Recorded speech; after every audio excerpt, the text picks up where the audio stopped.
আজকে আমার বড় ভাই ফানের ভিতর থেকে হাত দিয়ে মাছ ধরলো। তো হ্যালো বন্ধুরা, দিস ইজ লাইভ উইথ জাব্বির। কেমন আছেন সবাই? আশা করি সবাই ভালো আছেন। বন্ধুরা দেখতে পারতেছেন আমার বড় ভাই ফানের ভিতর থেকে হাত দিয়ে মাছ ধরার চেষ্টা করতেছে। বন্ধুরা দেখতেই থাকুন বন্ধুরা, আমরা মাছ ধরতে পারি কিনা। বন্ধুরা দেখতে পারতেছেন আমার প্রাণপ্রিয় বড় ভাই বড় একটি বিগ সাইজের বাগদা চিংড়ি মাছ ধরেছে। বন্ধুরা এই মুহূর্তে দেখতে পারতেছেন বড় একটি বাগদা চিংড়ি মাছ আমার হাতে। এই বাগদা চিংড়ি মাছটি ধরতে পেরে আমার বড় ভাই অনেক খুশি আছে। বন্ধুরা দেখতে পারতেছেন খুব সুন্দর করে একটা হাসি দিল। বন্ধুরা এই বাগদা চিংড়ি মাছটি হলো আমাদের দক্ষিণ অঞ্চলের প্রত্যেকটা মানুষের ইমোশন। বন্ধুরা এই বাগদা চিংড়ি মাছ বিক্রি করে মানুষের জীবিকা নির্বাহ করে।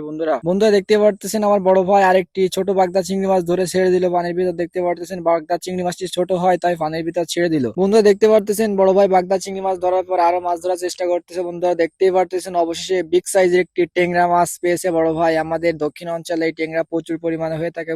বন্ধুরা আপনাদের অঞ্চলে যদি এই টেংরা মাছ পাওয়া যায় অবশ্যই কমেন্টে জানাবেন। আর দক্ষিণ অঞ্চল থেকে যদি কোনো মানুষ ভিডিওটি দেখে থাকেন অবশ্যই কমেন্টে জানাবেন। বন্ধুরা আপনাদের আরো নতুন নতুন ভিডিও দেওয়ার চেষ্টা করবো। বন্ধুরা ভিডিওটি ভালো লাগলে অবশ্যই লাইক করবেন, কমেন্ট করবেন, সাবস্ক্রাইব করবেন এবং অলওয়েজ পাশে থাকবেন। আল্লাহ হাফেজ।